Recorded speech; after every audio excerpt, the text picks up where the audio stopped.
নমস্কাৰ, এই বিশেষ বাতৰিৰ সৈতে ষ্টুডিঅ'ৰ মজিয়াত মই লিপিকা।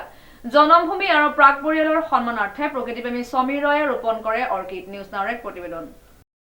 জনমভূমি আৰু প্ৰাক পৰিয়ালৰ সন্মানাৰ্থে প্ৰকৃতিপ্ৰেমী সমীৰ ৰয়ৰ অৰ্কিড ৰোপণ।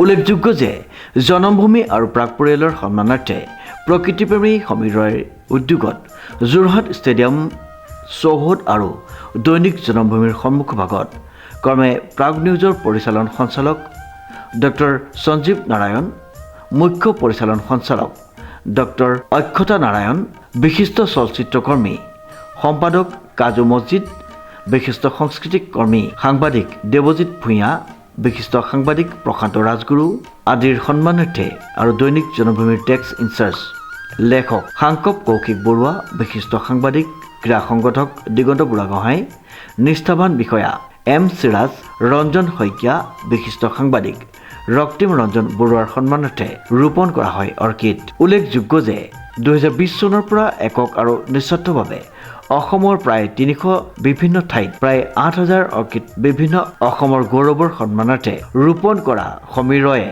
ইয়াৰ সমান্তৰালভাৱে 2017 চনৰ পৰা অসমীয়া চলচ্চিত্ৰৰ সৃষ্টিমূলক প্ৰচাৰ আৰু প্ৰসাৰৰ জয়যাত্ৰা ৰিজাৰ্ভ বাছ অসমীয়া ছবি চাবলৈ যাওঁ আহক শীৰ্ষক সৃষ্টিমূলক যাত্ৰা একক প্ৰচেষ্টাৰে অব্যাহত ৰখাটো প্ৰশংসনীয়।